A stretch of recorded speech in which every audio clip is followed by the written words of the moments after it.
What is up, everybody? Welcome to another episode of the Midnight Happy Hour with your boy Monk, with your boy Lou. And sorry, I'm a little shiny tonight. Got the hat on. It's a little hot in here, but I haven't shaved my head in like 55 days, so I can't possibly be seen on camera without a hat on. Lou, how's it going? You excited for the first card since 300? I think a lot of people might be thinking it's lackluster, but we have fights, and low-level fights always mean some fun bets and DraftKings shit.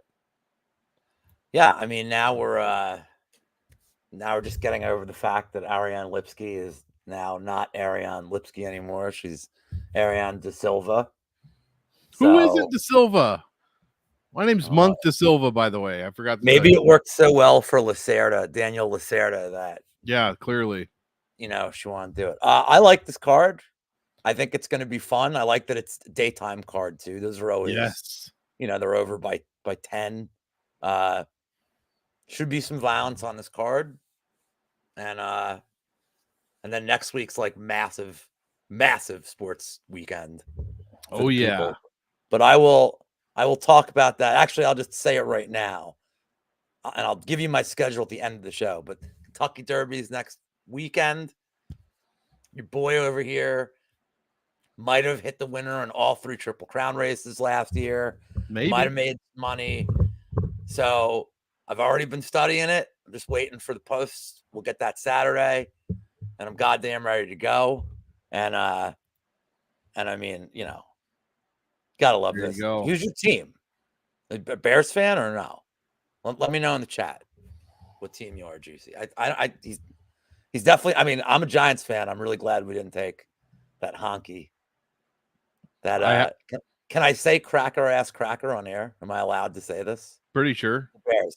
Dude, the Bears got a new QB and they got a new good receiver. Like, they're gonna score 50 points a game. They may lose a lot of games, but they're gonna score 50 points a game. The Detroit game is gonna end 56-53. Like, I just want to bet the over right now. It's gonna be like 74.5 points. Let's bet it. So let me see. We got Rem Dog admiring your new graphics, which everybody loves. Oh, thank you. We got our guy Mushroom. We got my Equine. guy we got my guy MMA Equine.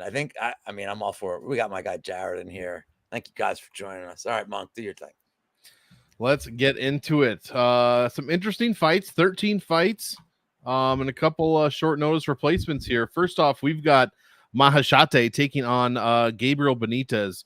Minus 229 for Mahashate, plus 194. Fight doesn't go minus 210. Under is at 1.5, is plus 140. I'll go ahead and start us off here. Simply put, I don't think Mahashate can be trusted. Gabriel Benitez might be 35 years old, 10-year age difference, actually closer to 10 and a half. But Mahashate, man, I mean, he looked good for 1 minute against Steve Garcia, not in the UFC anymore. Lost to Rafa, thank you, Brady, Rafa Garcia, and Slava Claus in 7 minutes. So I just don't know about trusting him, especially at 8,800. Gabriel Benitez, I mean, he's beating guys like Charlie Ontiveros and Justin James. If you were caught fighting those guys in the daylight, you might try to hide yourself from your friends or something like that. But those are his only 2 wins in his last 5. So I'm willing to take a shot at 7,400. Mahashate probably has a chance of winning this by KO, so I'm going to be playing him as well. But I think I'm going to pick Benitez outright for one of the few dogs I like on this card. Just throwing it out there, just because I can't trust Mahashate. Lou, what do you think? First fight of the night? You dig it? Well, I would agree that the line certainly seems a bit wide. I don't know that Mahashate should be,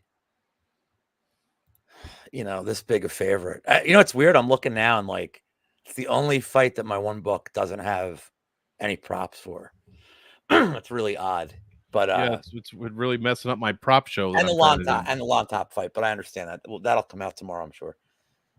I would like the under here, but I sort of feel like a Benitez win could be him just landing a lot of leg kicks and Mahashate being pretty tough. There's a big difference between being knocked out by Slava Claus, who is just an elite level striker. So I don't have a problem like him just being a way better boxer, and his kicks landing than Benitez, though, it's tough to trust him. Like, bad durability. You just mentioned like he beat Charlie Ontiveros, who like honestly made that kind of a weird fight early. And Justin James is, I bet all his money on himself to win. Yeah. Like good dope. But yeah, I favor the under more than I favor anything else. I do think that if Benitez, I just can't trust Benitez over 15 minutes to not get hit once. And he's just not dealing with it well at all. So I'm going to pick Mahashate with no confidence. I'm never betting him at this number. I'm never betting him at like even 150. I just don't like him as a favorite, but I would prefer an under here. I do think Benitez has finishing equity, and I think Mahashate is drawing to a finish to win. I don't know how he wins a decision. Yeah, I don't either, to be honest. I mean, he doesn't grapple.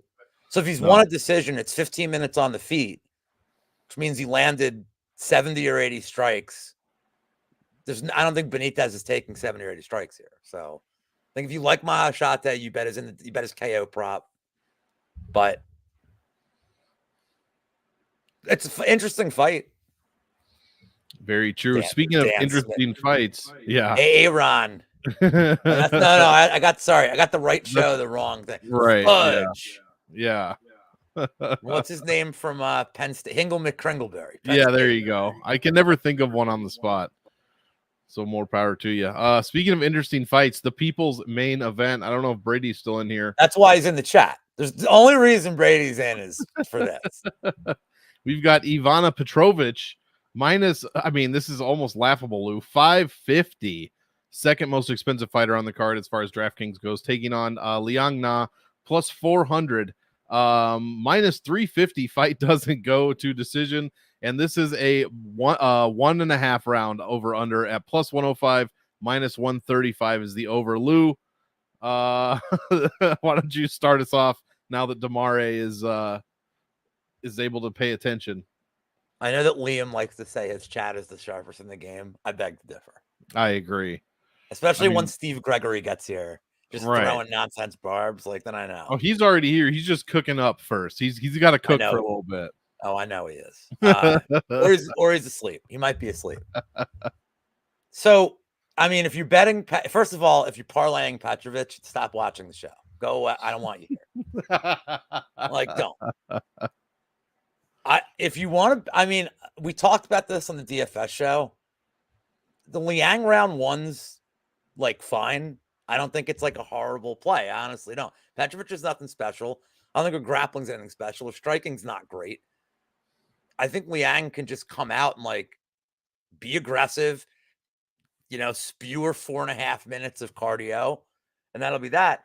You're way better off betting. If you like Petrovic, you just live better after one. Look, the books have caught on. You're not getting plus money on Petrovic, but you're not getting minus 550 after one. You're getting like minus 2 something. Way better to do that. The under 1.5, I'm like all about. It's plus money. I'm shocked. I guess it's because they don't think Petrovic is much of an elite finisher. But Aldrich isn't. I mean, nobody's an elite finisher. Na Liang makes people look like elite finishers.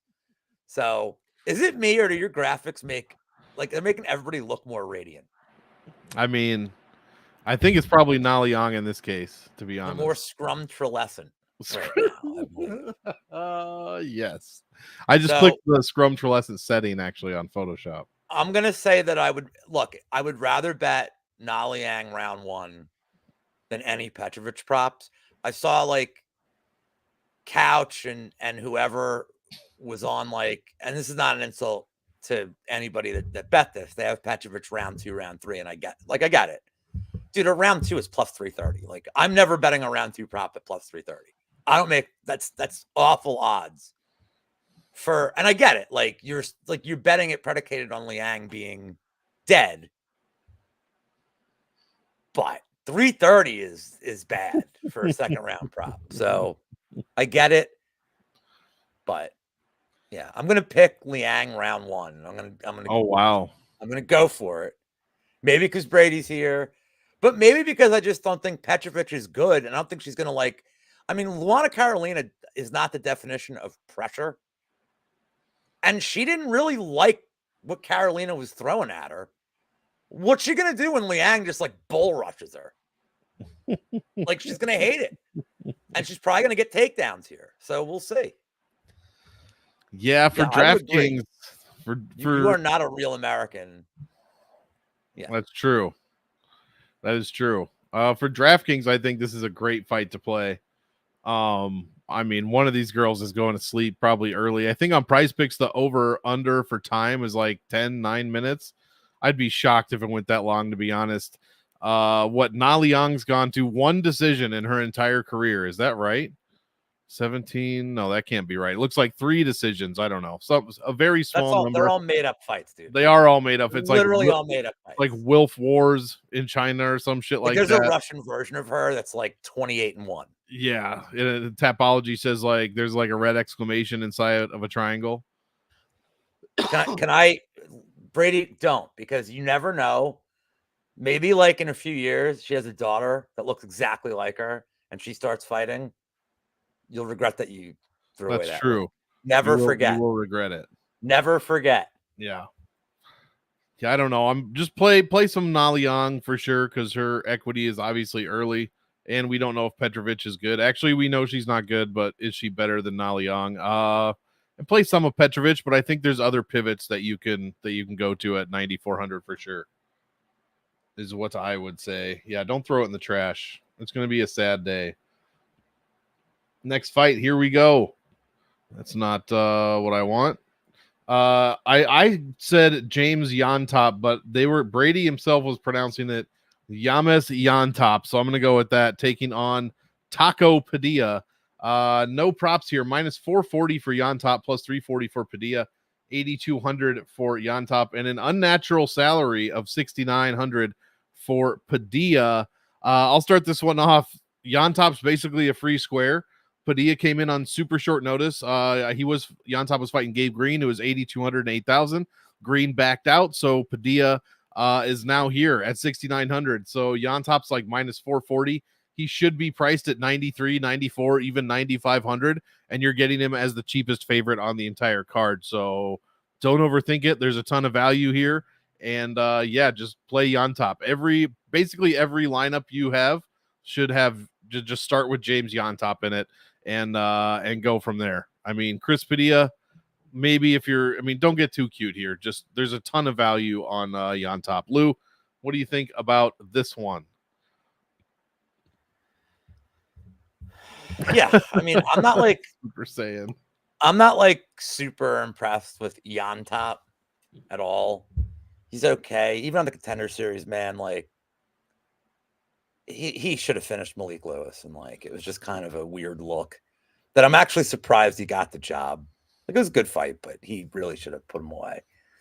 And Padilla was training for a fight. They needed some guy to come in, and he's in the ring. He's in the ring to my left. Yeah, he's got a cool nickname. He looks cool, right? Like, that's fine. But I'm laying off this fight completely because I mean, like, I don't want to parlay Yontop here. And I'd favor the overs. Like I said, Padilla was in a camp already. So I'm not really like super worried about the short notice. And it just depends on how much grappling he goes for if he blows his tank. If it stays on the feet, it's probably like pseudo competitive. I think Yontop's a better striker. But I also don't think he's like a serious one-punch threat. Like, maybe he gets an attritional late knockout. But I kind of favor this fight to go over and maybe Yontop by decision. But I don't want any part of this from betting. Now, to your point with DraftKings, though, because I mean, I know a lot of you psychos, you're loyal and you watch the show a lot. So you know betting and DraftKings like perspectives wildly different. But absolutely, I can't stress enough. Absolutely, the money line compared to his salary here, he's minus 440. you have to, because even in a decision win, I mean, if he lands over 100 strikes in a decision win, he's getting 90, high 80s. Look, it's 10x. I liked him. I think for cash lineups, he's like 100%. Oh yeah, locked. You have to yeah. So Locked in. Love it. Although Taco Padilla, fantastic name. I mean, Except now we got Eric Andre 3000 over there. I didn't know. I just saw the Eric Andre 3000's fucking tremendous. wow. Jared. I'm wow. amazed that wasn't like an actual Tim and Eric character at some point. That's great. Do we have to break this fight down? My pick is Souza. Yeah, quickly. Actually, I think Souza could be an interesting DFS pivot. Everybody's going to be on Henry. Everybody's going to be on whoever the chick we just talked about that's not Na Liang.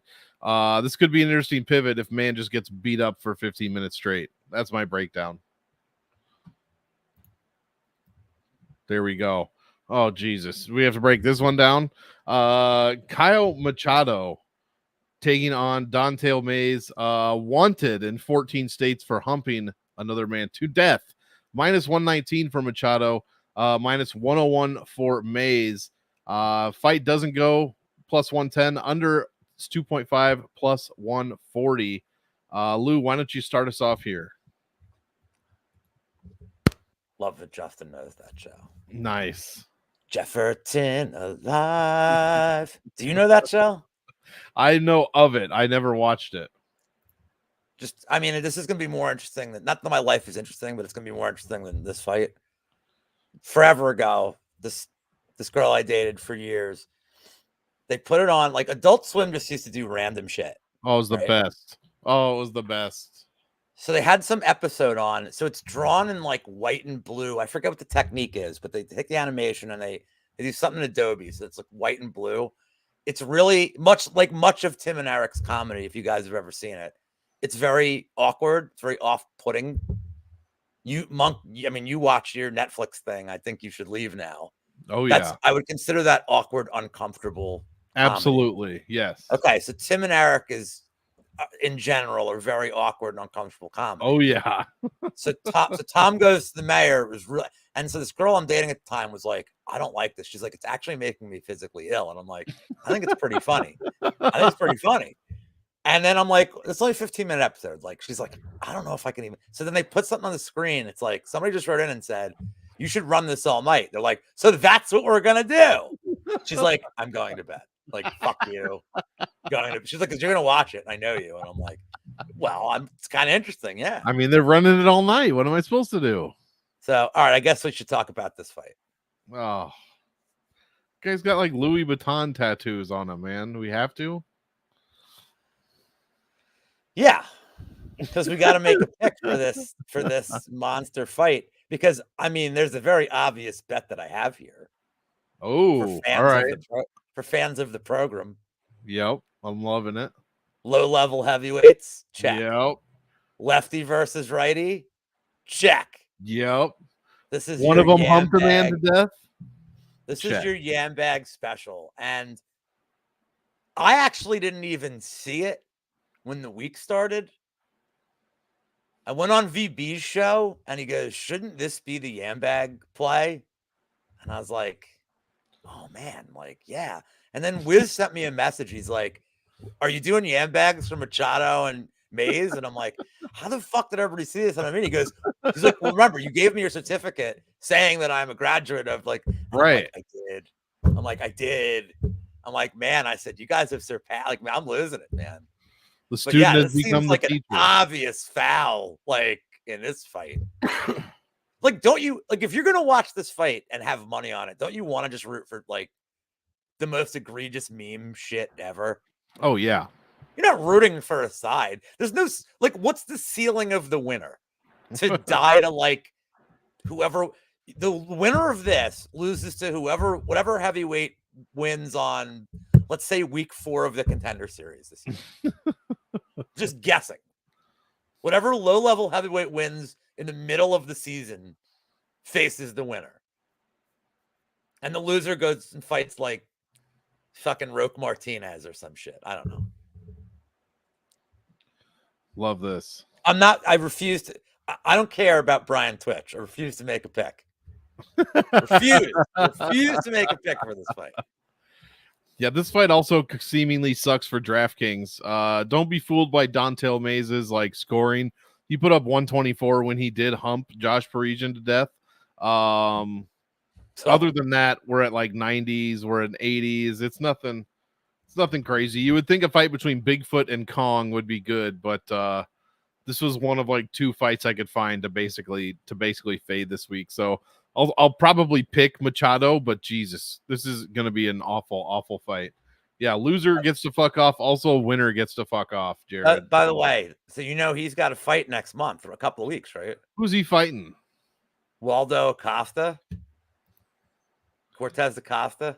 He might murder Waldo.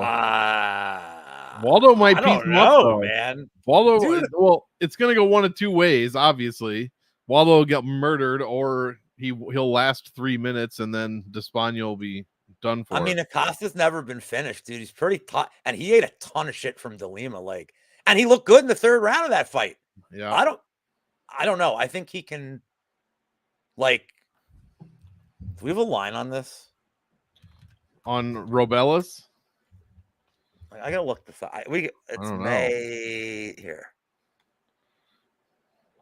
Is that in St. Louis? Acosta's plus 140. It's minus 160, and then Acosta's plus 140. I'd like it to be a little bigger than that. I would take Acosta all day. Did it open at plus 140? Let's see. It opened at minus 240 for like 1 second. For who? For Rubelas to Spain. And then it's been kind of bouncing all over the place. And then somebody put a bunch of money on. But I wouldn't expect the line to stabilize anytime soon anyway. But yeah, I would probably play Acosta there, to be honest. Yeah, I mean, well, I'll have to like, there's nothing to tape on the Spain. I have my notes. Like, there was not much to worry about. I mean, it really, that fight would just come down. I like that we're talking about that fight, not this fight. It's in lieu of the heavyweights. Right. I would think, I mean, honestly, that fight would come down to like, do you think Acosta can survive the first? Because I think if he does, he's going to win. His winning percentage is probably 100%. Yeah, exactly. But you wouldn't live bet him because it's like, you're not worried about him taking damage. The only damage he takes is unconsciousness. Yeah. It's either he gets knocked unconscious on one shot, or I mean, if he takes like 30 shots, I don't know. That's weirdly I'm like Min Chubb on that one. Min Chubb. Let's get those. Dude, your graphics are definitely make these guys look more handsome. Like you. Oh yeah, especially Hubbard. You can't even tell. We got Mikhail Figlak taking on Austin Hubbard. You got the lines wrong, but you got them backwards. But that's all right. Which lines are? Oh, backwards? Never mind. I'm looking at See, I'm still acclimating to what it looks like. I looked at the fight doesn't go, and I'm like, Figlak's not plus 155. Yeah, minus 178, $8,400, plus 153 for Hubbard, plus 155 fight doesn't go. L. Ron Hubbard. Minus Dianetics. Plus 195 for the under 2.5 here. I'll start this one off. I guess I favor Figlak, although I'm not sure why he hasn't fought in over a year and a half, actually 600 days to the day, when he took the L to Faris Ziem. Yeah, I don't know. Hubbard does have wrestling, but Ziem was able to get takedowns and whatnot, and that loss has aged a bit well because Ziem has come back and looked decent in his one fight there. They're just different as far as their takedowns go, and I just don't know that Hubbard's going to be able to get in on Fig. Even if he does, what kind of damage is he going to do? Like, this dude, I don't know if he's ever put up a good score. Figlak, like I said, a year off. I don't know. I guess I'm leaning Figlak, but I have no confidence here. I'd rather save $200 and play James Yontop or go up to 8,500. I forget who's up there, but I think it's somebody that I'd rather play more than Figlak. So, yeah, I'm not really interested in either guy a ton for DraftKings. So, what do you think about this one, Lou? Well, I wish you would have used the Tapology picture. Now, I know you can't, like, with the way these graphics are, but the Figlak picture that has Trojan free fighters in the background. Oh, yeah, right. Absolutely tremendous. Okay, so here's the thing. I don't rate Hubbard like at all. Like, I forget who said this week. I don't know what show I heard this on.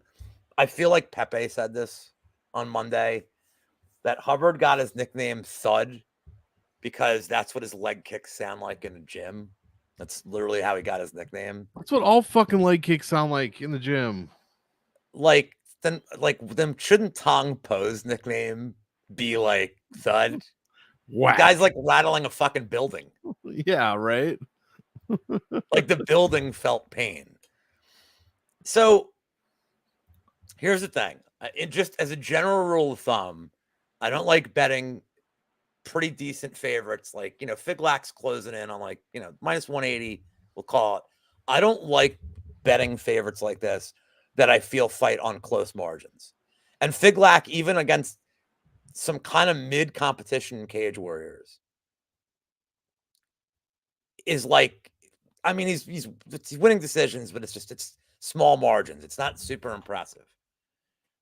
And I don't think Hubbard's super impressive in landing like massive shots either. So if you have to bet that, and you look at the over, I think the over makes sense. Hubbard's pretty durable. Figlak's really not faced a lot of competition, so I can't say his durability is great. It's been good to this point, but I don't know that Hubbard's the guy to really test it.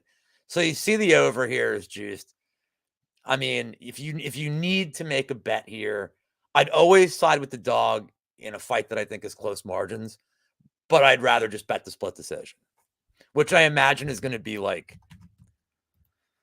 I don't know, I'm going to guess plus 350. It sort of seems that. Yeah, some gross number. Let's see. 350. I'm nice. Really, wow. You've done this a little bit. Well, I'm just used to it. I look at these totals and I'm like, it's going to be 350 or it's going to be, You said where Hubbard got his nickname. Michael Figlak's nickname is Mad Dog. So yeah. I heard he used to like that shit back in the day. What do you think the Dontel Mays split decision is? Dontel Mays split. Oh God. No, not like the fight. Not him together. No, yeah. It's probably gross too, but it's probably like 600. It's also plus 350. No way. Yep. Oh my God. I was gonna say 5. And yet it feels, and yet it should probably be plus. It should probably be even money. Yeah, exactly. Well, actually, you know what? I'm not telling you to put that tile back up. I guess Mushroom's leaving. That's why he's saying thanks, Lou, and thanks, Mom. thanks, Mushroom. I thought he's like, thanks for that split decision prop. I'm like, dude, it's plus 350. It's really not bad. You probably just bet the draw in the Mays Machado fight. Because if I think there's a yam bag shot, why not? Right? That's there true. You go. There you go. Now you have money on the fight. $3 to win 200. $3 to win 198. Why not? Can't go wrong there. Yeah. They should be so lucky we put them up twice. All right, here we go. Next fight. Is it weird that there's somebody in the chat that's a guy from Philly named Rob? And that there's also a guy on this show right now from Philly named Rob. Weird? That is weird. How many of them are you? Fucking everywhere. I wish you could do this, man. Like, I fucking wish. They don't let you do that for. I don't. It's just free money at that point. Well, now I got to look, but I don't think they let you do it. I'd be surprised if they did. Well, I don't think they have. DraftKings is like really shitty about. Do they even have props out yet? Because they didn't earlier. They're not for a couple of the fights in the undercard, but even for like the same game parlays, a lot of those props you'll only get them for the main card, and a lot of them don't come out till like Friday night. So it's really like round 1 takedowns and shit like that. It's like, that's awful. As a guy that's basically doing a prop show, it's really makes my life a little more difficult. Yeah. For cards like this. Super dumb. Let's see. Victor Henry taking on Hani Yaya. Only a 2-year age difference between these guys, believe it or not. Henry minus 3. Yes, that's what I said, dude. That's what I said. Oh, minus 370 for Henry, most expensive fighter on the card for DraftKings. Hani Yaya plus 295. Fight doesn't go minus 105, and the under 2.5 is plus 105. Why don't you start us off? Okay, so the most important thing here is, listen, Victor Henry, you've had my lover boy tape for like 7 years. That's I true. want it back. Send it back to me immediately. Okay. I mean, speaking of Loverboy, wasn't that a thing on Aquatine where Carl is like found like a belt activated with foreigner songs or something? well, he's from Jersey, so I guess like I think Bon Jovi would probably make more sense for Carl. I just remember him saying something about Dirty White Boy and Lover Boy, and I don't know. Dude, they used to put out a football pick with him every week. It was called the Stone Cold Lock of the Century of the Week. Yeah. So I've seen some people on Yaya this week. I think Olivas made like a super compelling argument for Ronnie Yaya. I think he picked him out right. Like, I mean, look, and you know, this is kind of where like Olivas thrives, is like hitting these kind of like bigger dogs.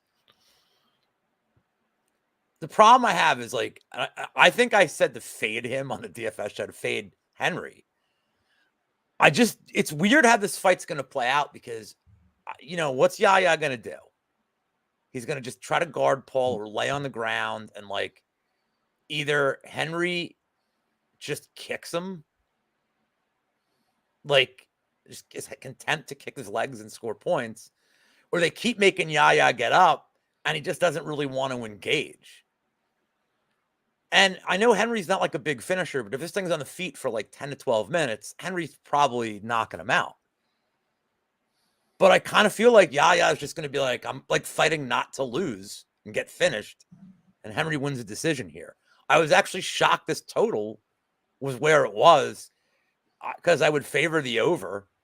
And I think if Henry wins, he's probably just, because I think, all right, if Yaya wins, I think Henry's jiu-jitsu is pretty good. Monk, you big fans here. Tune in to see if, so Monk, now you have to answer because she came to the show. No, I signed an NDA. No, you didn't. I can't talk about it. I can't. I think you're disappointing one of our fans right now, and I'm not happy with it. It's called a tease. You have to, that's what it's called in show business. Oh my God. Well, you should write him on Twitter and harass him like I do. Not that you asked, I am not single, for the record. But I'm sure there are a lot of times my girlfriend wishes I was in fact single. Well, hey. We got dude, this is like literally, now he's speaking my language. We got our guy Easy in here. Oh yeah, man. Easy. So my pick is Henry decision. I think he's a pretty safe parlay piece, but like, I'm curious how you want to play him in DraftKings. I mean, he's the highest salaried guy on the board. He's not the biggest favorite on the board, but he's the highest salaried guy on the board. Yeah, the biggest favorite's actually at like 8,200 right now, which is crazy. Yeah, I don't know. 95 seems like a bit much, but it is Hani Yaya.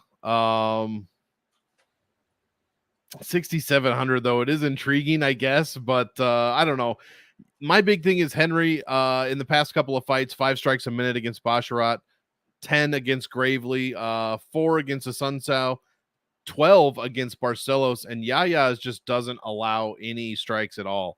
I mean, the most he's allowed in his last 5 fights is less than 4, 3.8 against Enrique Barzola, which was a 5-round majority draw. So he's just not allowing a ton of strikes, and that's where Victor Henry does a lot of his scoring. A lot of it, scored 106, landed 154 against Gravely, scored 113, landed 181 against Barcelos. So if he can't get that going, I don't know how he's going to score well, being the most expensive fighter on the card. So yeah, I'm going to play a little bit of him. I'm going to play a little bit of Yaya, but I think in that 9K range, he's not going to be like, I'm not looking at Victor Henry first. I think he's going to get the win, but I'm just not looking at him first. I mean, is he going to come out here and finish Yaya in the first round?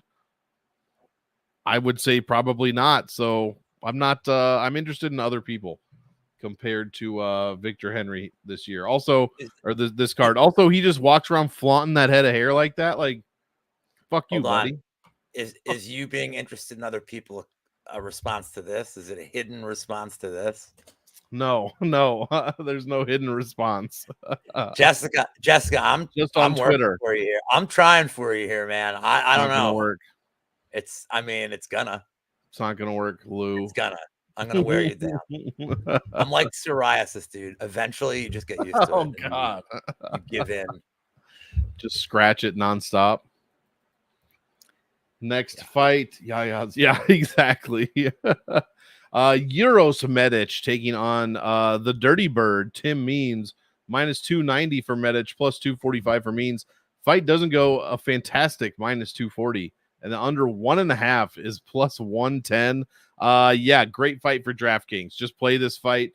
The line's probably too wide, just a little, which means you got to target Means at 7,100. So I think that's a good play. He looked fantastic against Fial. I mean, what a great fight that was. Ended up with 122 points at 39 years old. We love to see that. Euros Medic never been to decision in his 11-fight career. Also, he loves to get the shit kicked out of him for like the first 7 to 10 minutes of the fight before he turns it around. So I love this fight. Play this fight. I'd be surprised if this went to decision. And I will be playing both sides. But like I said, 91 seems a bit much. But Medic has found himself optimal 3 times out of his last 5 UFC fights. I don't know if he has more than that. But yeah, just play both sides of this one. Love it. Lou, what do you got? I really want to bet Means so bad. I know, isn't it? I want to see him win so bad. I mean, honestly, at this number, I think like you almost have to. I think you're compelled to bet him at this number. Like, I think he's certainly the more well-rounded guy.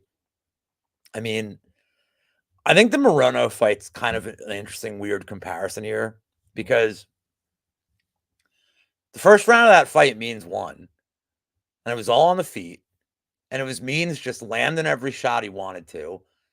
I don't think Medic's striking defense is all that great. It was just Means landing and had Means lose. They hit the ground and he got caught. Yep. Well, I mean, do we think that Euros Medic is going to initiate a ton of grappling here? I don't know. I don't think so. And if he does, I mean, usually Means gets subbed right after he gets hurt. Now, can Medic hurt him?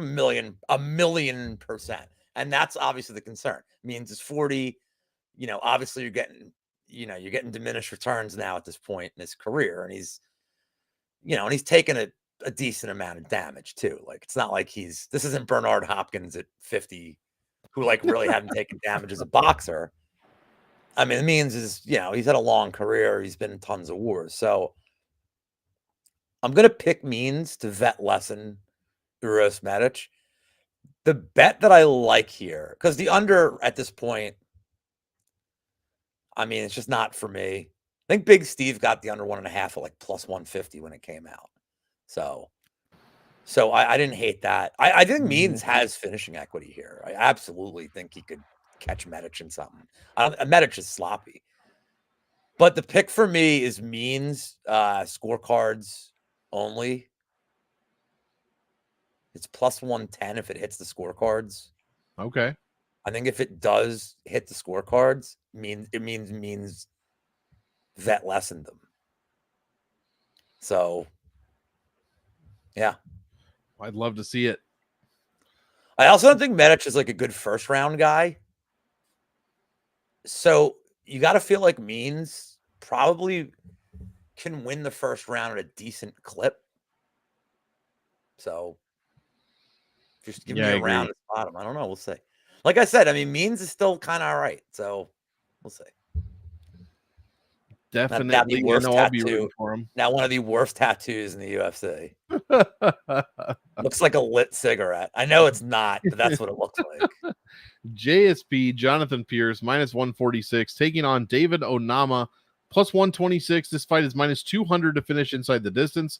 And the under 1.5 is +160, over -200 why don't you start us off on what should be a banger here on the main event? Yeah, I'm on the Onama. I'm on the Onama side. As much as I like JSP for the DraftKings side of things, for obvious reasons with the takedown equity, I'm on the Onama side here. I'm not as worried about his cardio. He's been training in elevation. I think he's only going to get better and better since he got away from James Krause. And what I liked in the Santos fight with him is he got taken down. He got put in bad spots. He kept his composure, took some damage, more damage than Pierce is going to do to him, in my opinion.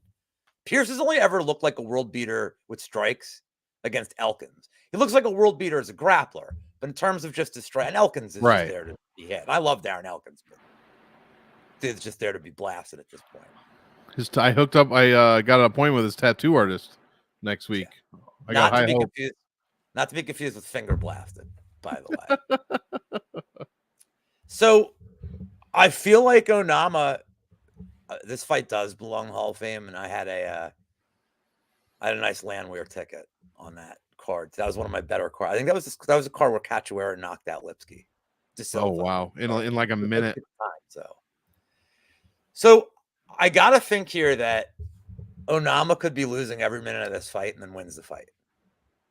I think that he'll be, and I don't love Pierce's control.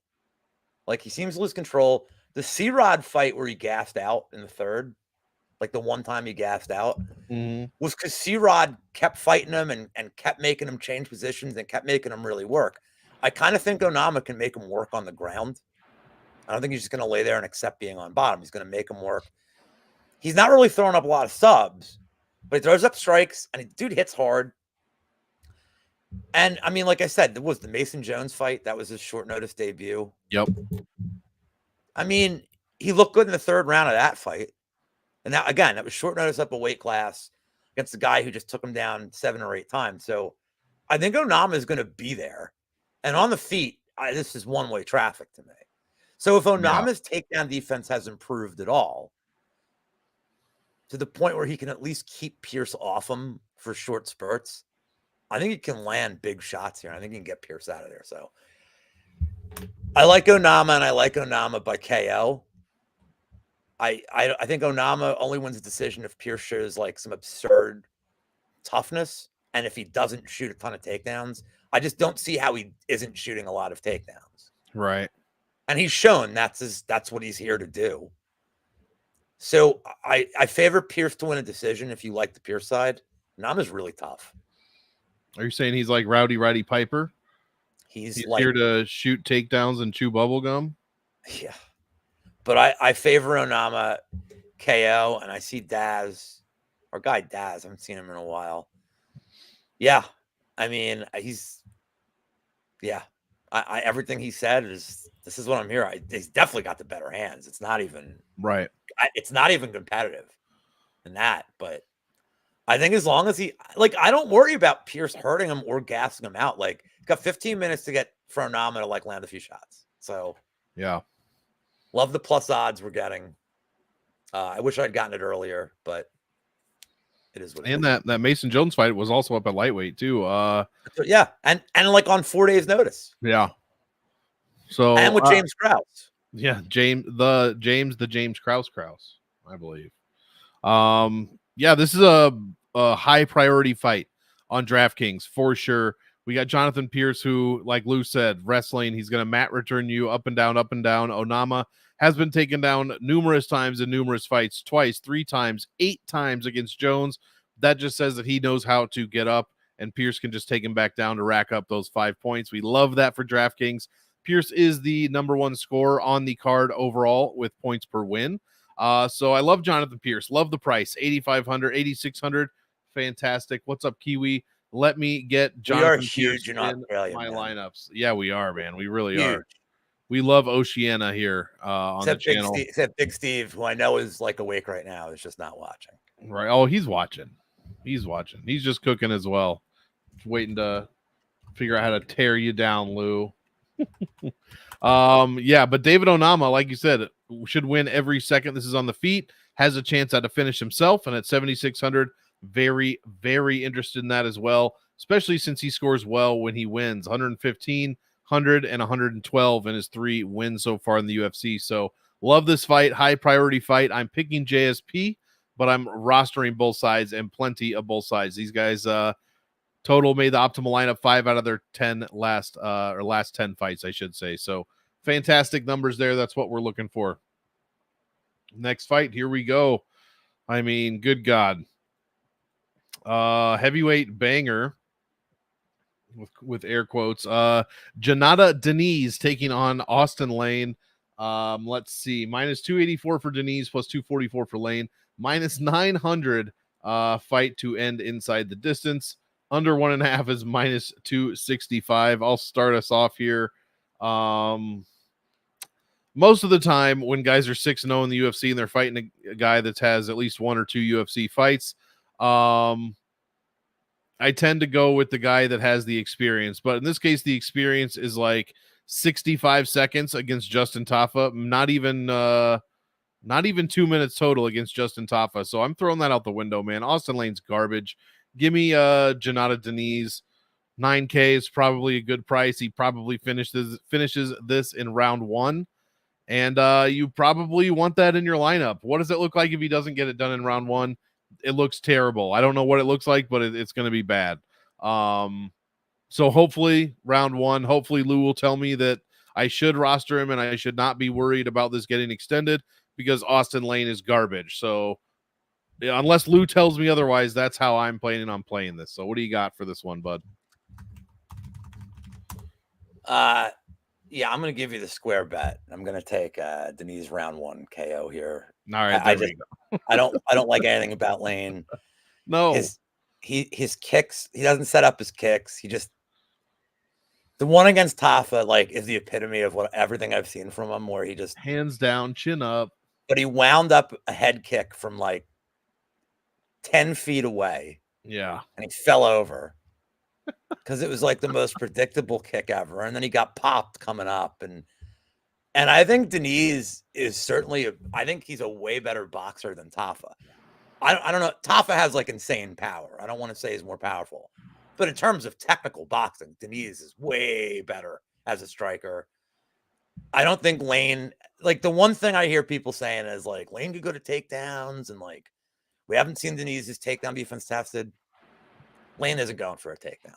No. Because he doesn't really fight like that at all. Like, this is like, and you know, this is an important thing.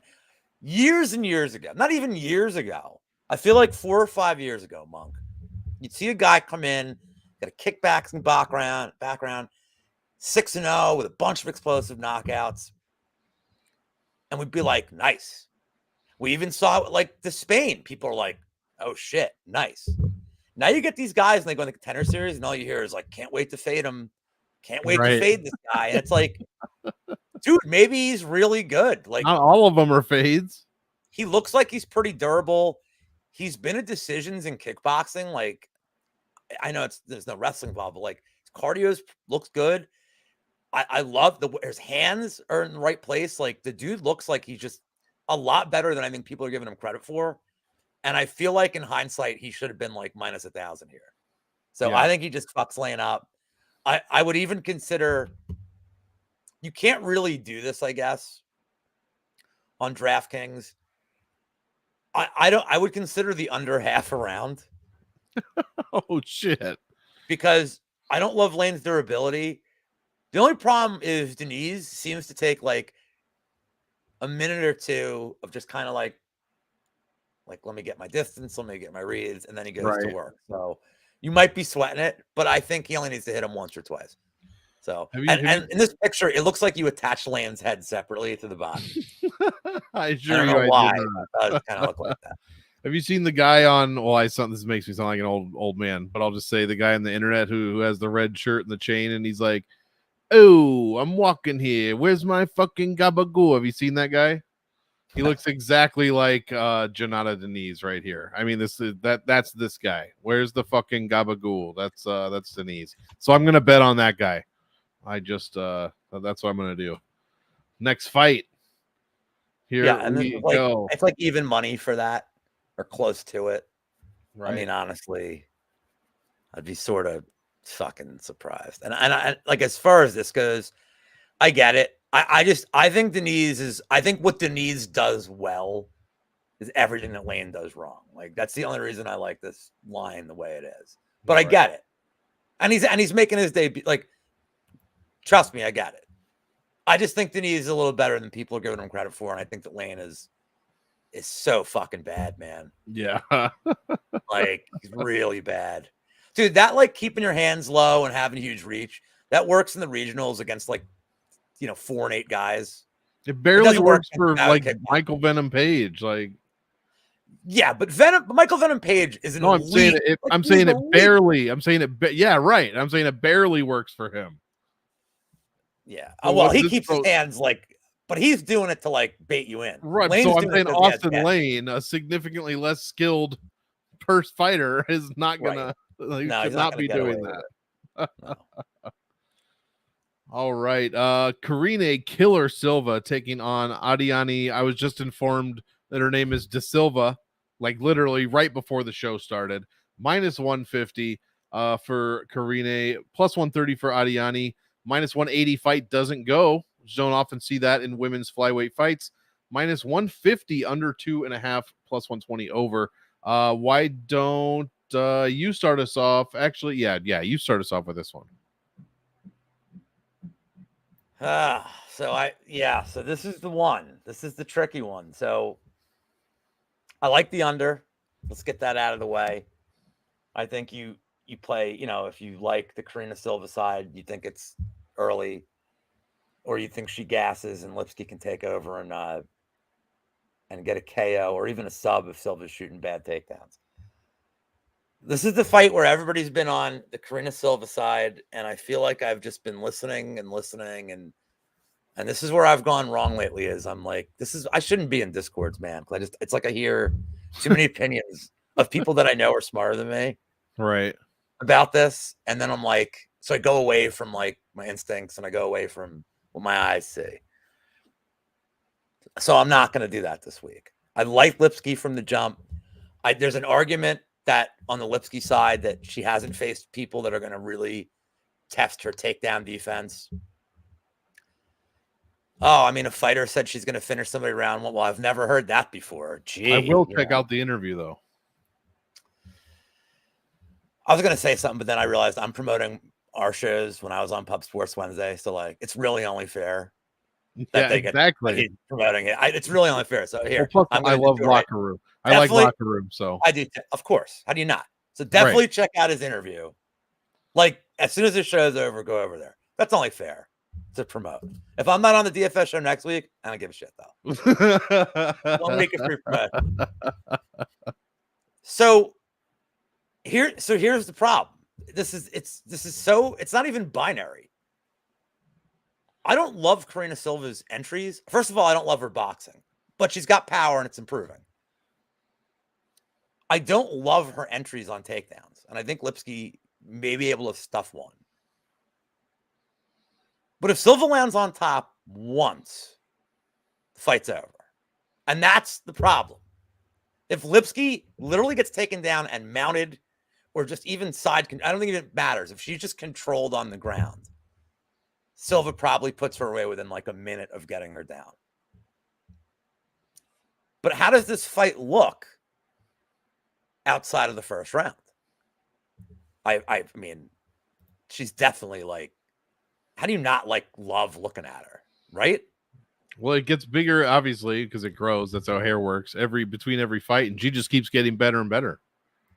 I want it to be like Erykah Badu size.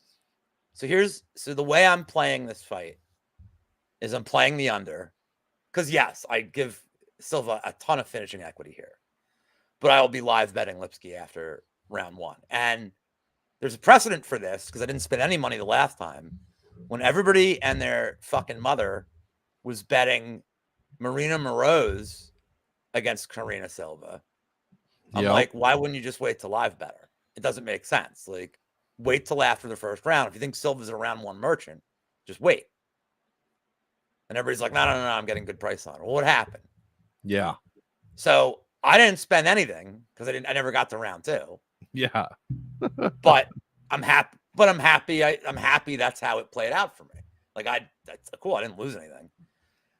And I sort of feel like if you're going to bet Lipsky, there's no reason to bet her pre-fight. Like, and look, if she wins the first round and you don't get a bet in, it is what it is. Okay, you didn't lose anything. Like, but I do feel like the way to play her would be a live bet.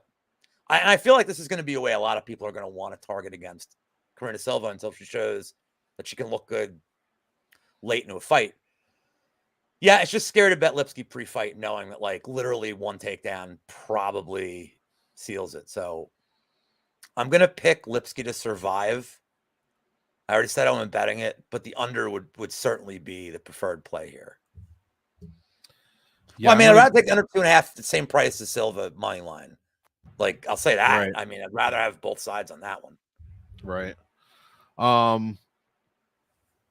Yeah, Karine Silva has made the optimal lineup in all 3 of her UFC fights. So I'm gonna keep going with that. I mean, she's the second best scorer on the card, 5 points a minute, 108 when she wins. I mean, obviously she's not fighting the best opponents, but I think Marina Moroz was a pretty decent step up for sure, and another round 1 victory there. So also USADA not a thing anymore, Lou, and Karine Silva is gonna look ridiculous tomorrow on the scale, like, and after she rehydrates. She's going to look gigantic. And I think you're right. One takedown. If she's on top, this shit is a wrap. So yeah, I like Karine Silva here at 8,500. This could be a deal. I mean, she scored 122 at 8,300. She was 8,200, scored 104. So she loves being in the mid-range salary. It's where she tends to shine and make that optimal lineup. So she's giving me the chance. So I'm going to give her the chance by putting her in the lineup. Give me Silva. I'll also have some of Lipsky too, because for reasons that whoever was talking about, I also really like Lipsky. I think she's been more than impressive on her, especially in her last 3 fights since that terrible showing against Cachoeira. I think she's looked pretty good after that. So still going to side with Silva. I think we got a good price and a chance for a good score because hopefully she's on all the best steroids. So yeah, give me Silva. But hopefully it should be a good fight. Women's flyweights always go under the radar, guys. They're one of the best weight classes to target as far as DraftKings goes, because a lot of people just don't target them, and they love to make the optimal lineup. So yeah, I don't know if you knew this, but Big Steve talks about how horrible this is all the goddamn time. What? You have to get it on the phone? You have to like dial it like this? Yeah. Or actually, for you guys, it's Australia, so you probably have to go backwards. So he's told me like a few stories where he's like, so I was putting the live bet in and I said the market closed and I looked back at the TV and the fight was over. So like, what the hell? Hey, what can I say? I can't say what the hell. I live in freaking Texas. We can't do shit.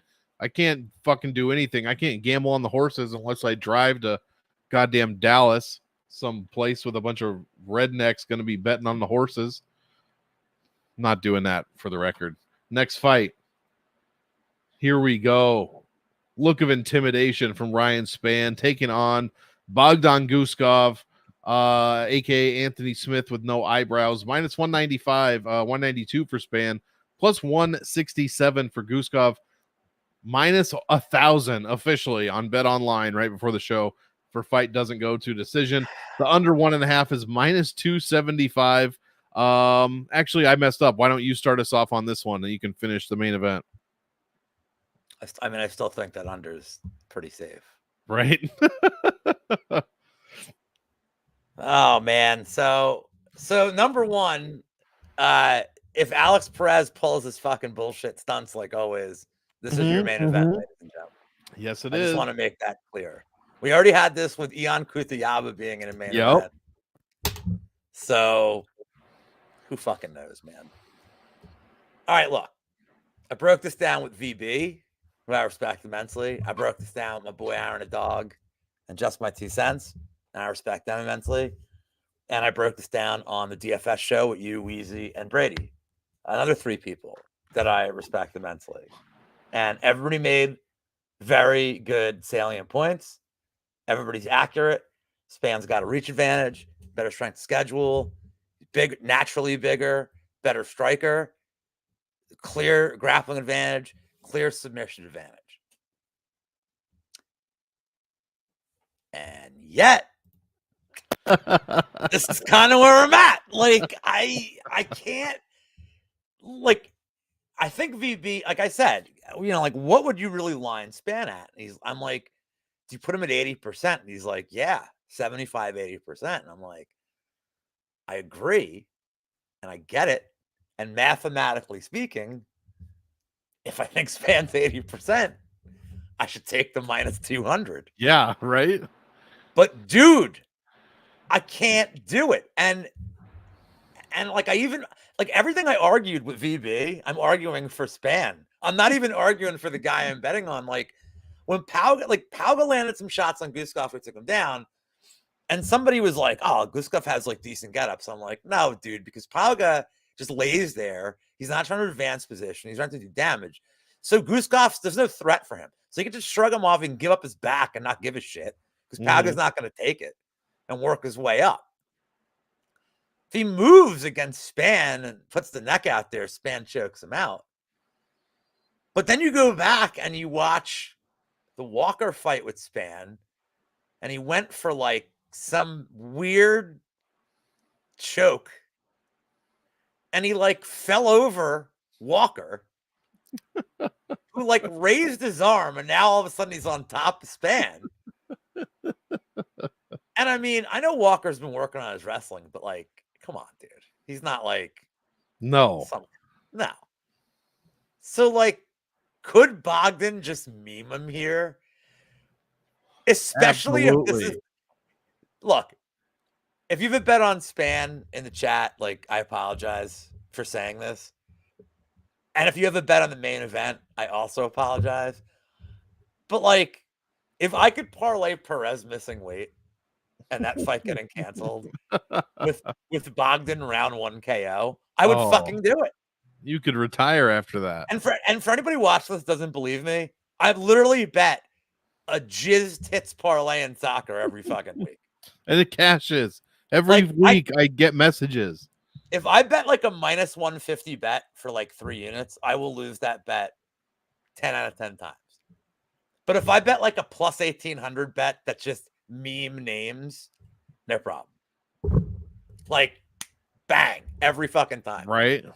Dude, Subhuman and Steve, I'm in a soccer, like group with Subhuman and Steve Gregory. And like, I mean, these guys are like really good, they're really knowledgeable. And this is not to say I'm not knowledgeable. Like, that's my best sport. But these guys are talking about like super smart things and like trends. And I'm in there, I'm like, holy shit, jizz, let's go. Phil Tits did it again. I'm posting like 7 like same game parlay. Like, I hit one 2 weeks ago. It was like 5 legs. And I'm like, oh, this was, they're like, what? And I'm like, yeah, man, I just, this. Just like, that's like plus 1,500 is easy. Right. Minus 200, not a fucking Impossible. Like, that's what Tommy said. He goes, plus 1,500 for you is like even money, and minus 200 is like plus 1,500. I'm like, I know. That's what it feels like. So weird. That should work out for you in the long run, actually. So despite every advantage for Span, and I mean every fucking advantage, I'm picking Bogdan to literally win a meme. I know Weezy's like, he's fucking terrible. Dude, I know he's terrible. Like, I get it. There's every argument is for Span. Ryan Span's not good, though. I cannot stress this enough. He's very good. Span's very talented. Here it is. Daz said it. Non-existent fight IQ. Exactly. It's more than that. It's like, you talk about guys who don't deal with adversity well. Dude, he sabotages himself. Dude. Yeah, right. Dude, I said something like, I'm plus 107 units on that parlay, and I'm minus 106 units on like everything else this year. I mean, and by decision. Yeah. I got that. That was a co-main event too. That was another juiced under, but the difference is Anthony Smith fights like an asshole. I don't think Guskov knows how to fight other than like I'm bonking him or I'm right. Like I have no interest in fighting the second round. So I look, I think the under 1.5s. I think fight doesn't start round 2's fine. I don't know what it is. Yeah, I was gonna say, what is that? Because if it's less than minus 200, I'd be sort of surprised here. But I'll take a look because I know on this book that I'm looking, I have a Canby book, which is just the router or the provider. It's minus 315 for the under 1.5. Oh, minus 177. Fight doesn't start round 2. I think that's probably all right. Yeah. Yeah, this is another high priority fight on DraftKings. I don't have much to add. Just play both sides of this fight. I'm also, for some reason, picking Goosegoff for reasons I can't explain. Oh, check out his Instagram. Brady went through it on Wednesday. It's just goddamn amazing. If you like bucket hats and swim trunks, Bogdan is the follow for you, for sure. As a super handsome bald guy, I mean, he's obviously I'm obviously following him. I mean, come on now. But what were you saying? Have I ever talked about Ill Mitch on this show? I don't think so. Okay. I mean, this is from fucking forever ago. This has got to be like 15 or more years ago. Ill Mitch is this Russian rapper, and his songs are like, maybe you have. All he raps about is like skateboarding and shit. Like, so here are the names of some of his songs. So this is off his album Punch While Rap. It's the name of the album. It's in 2002. Punch While Rap. And here are some of the amazing rap tracks you're going to hear. Fast and Danger. Oh. Hey Ladies Fans. Fans Are My Friends. Come to USA. And I Will Win. I feel like this is Bogdan's like guy. This is what he's listening to I feel like they're related. Bogdan is the Ill Mitch of fighting. I like it. And I would recommend anybody in chat just search Ill Mitch and you'll look at like the first page and be like, oh my God. Like it's just everything about this guy is like hilariously tremendous. I can't believe it was that fucking long ago, man. 22 years ago for this old chunk of coal. Jeez. Ill Mitch. I don't have much to add. I love this fight for DraftKings. I'm picking Bogdan. One of them's going down in the first round. That's just, I mean, if this gets into the second, you know how bad it's going to look. And Bogdan's probably going to get fucking guillotined if that's the case. So that's kind of how we see that one. Main event of the evening. Hit the like on this video and hit the subscribe and the bell on the MMA Engine. Do it right now. Do it right now. I have a second. I'm just going to click on to the next fight. So do it right now. All right. Matheus Nicolau taking on a scales best friend, Alex Perez. Minus 174 for Nicolau, plus 149 for Perez. Minus 155 fight doesn't go. The under 4.5 is put at minus 135.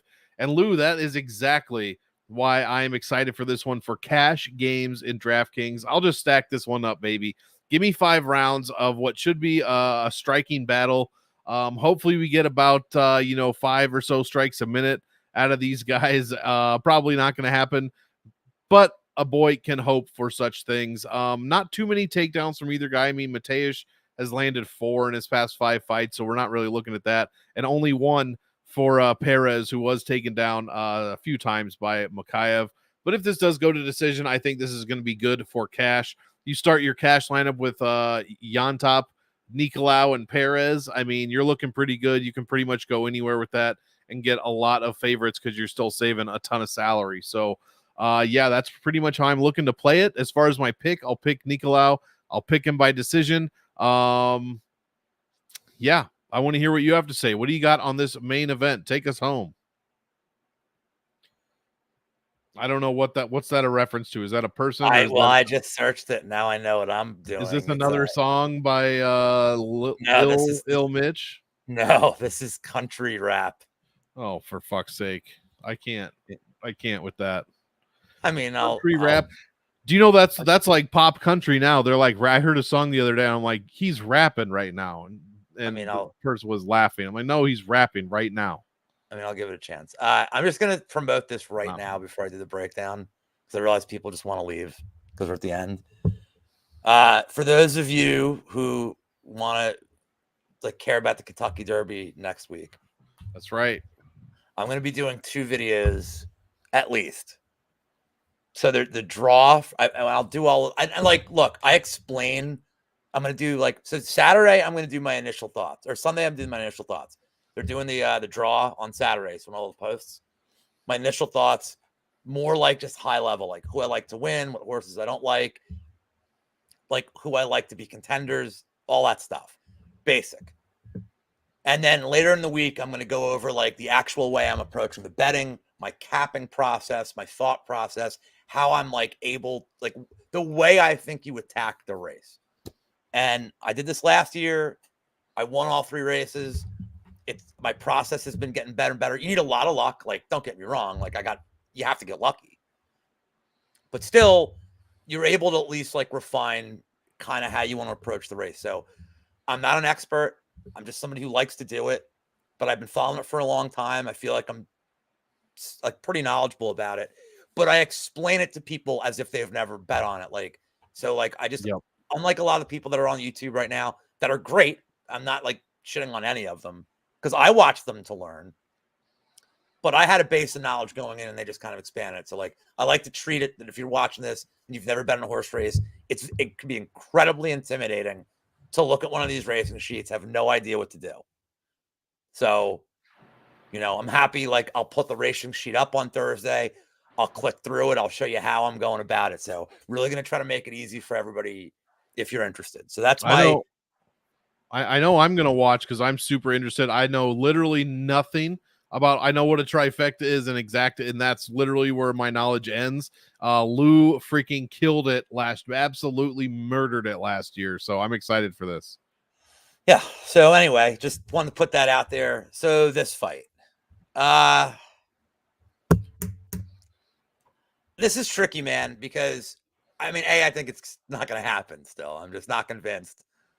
We'll find on. I have used DK horse. Although I way prefer Twin Spires.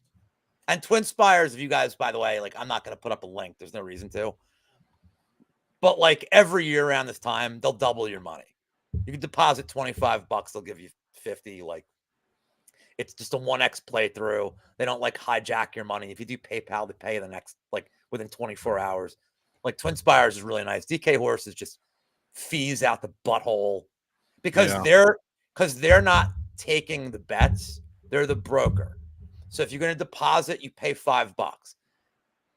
When you want to do a withdrawal, it's you're paying a ton of checks. Mage did win, but I had Mage, 2 fills, and Angel of Empire in a trifecta. 50-cent bet paid enormous on that because I had a 5-horse wheel.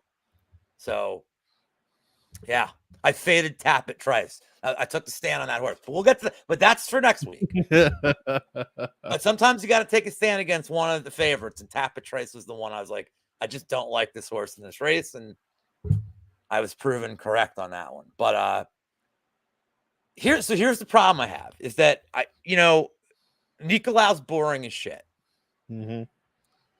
And I think that in a 5-round fight, for the most part, he's going to be content to just stay at distance and throw strikes. Perez, are we overvaluing him for looking good in the 3rd round against Mikhaev, who is completely gassed out? I don't know.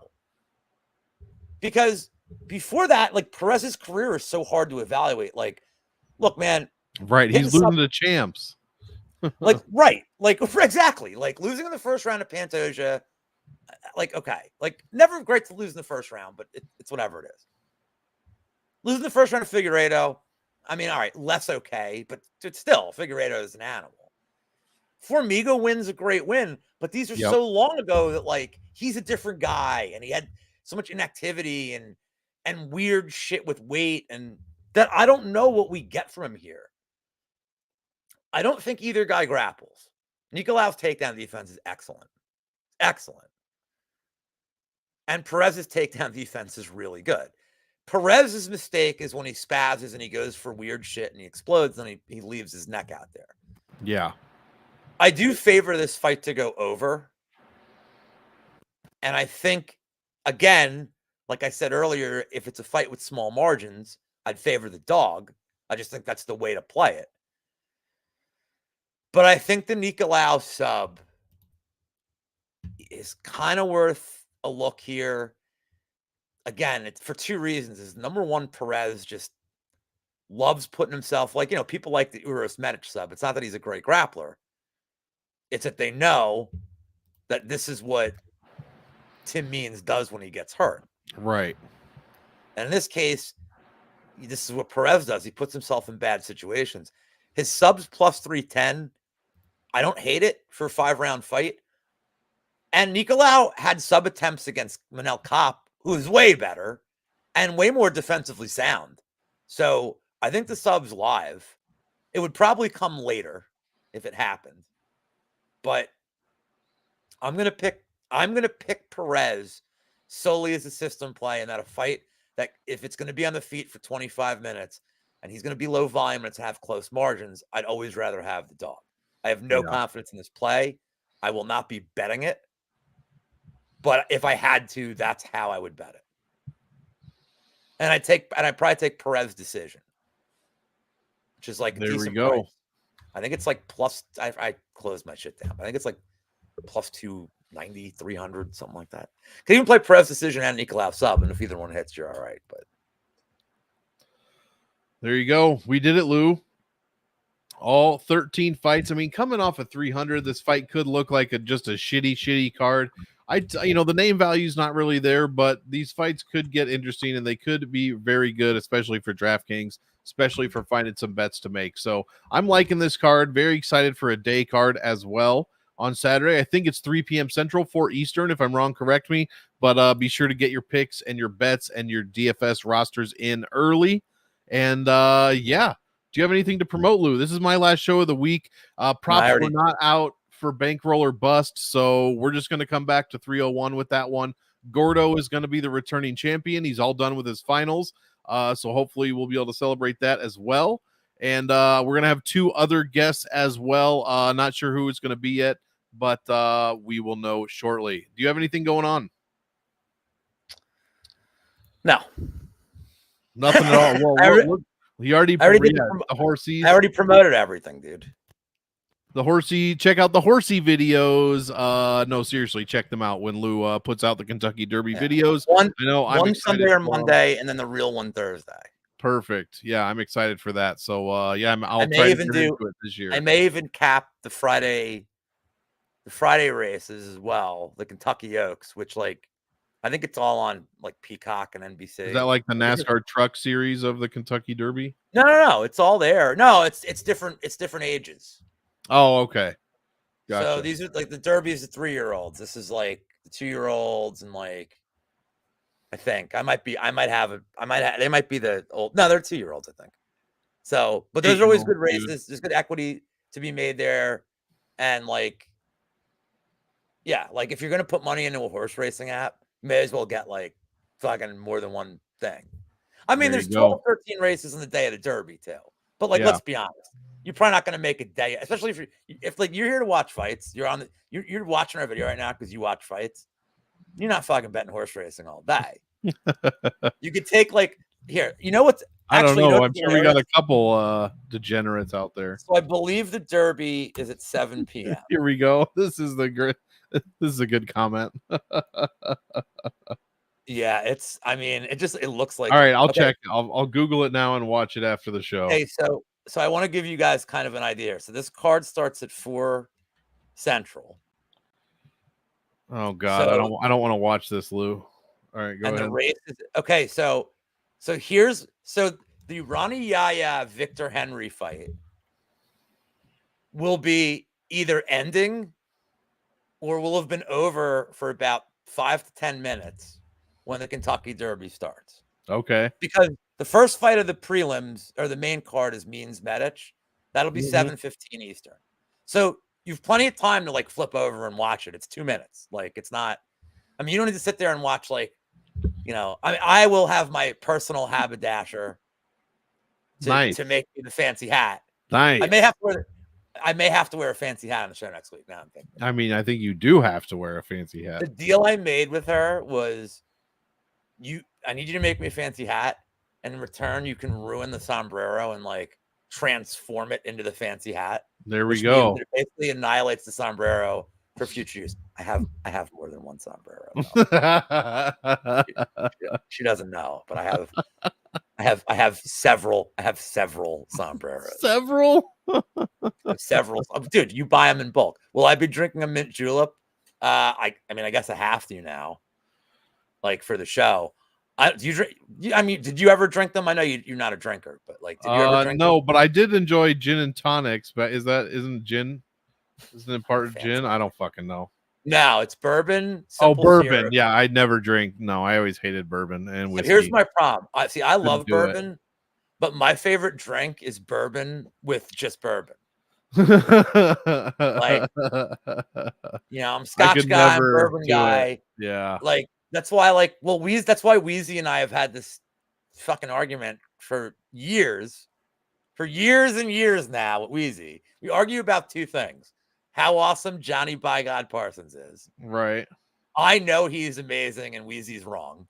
And then we argue about drink of choice because I like to make fun of him for the foofy palomas. Right.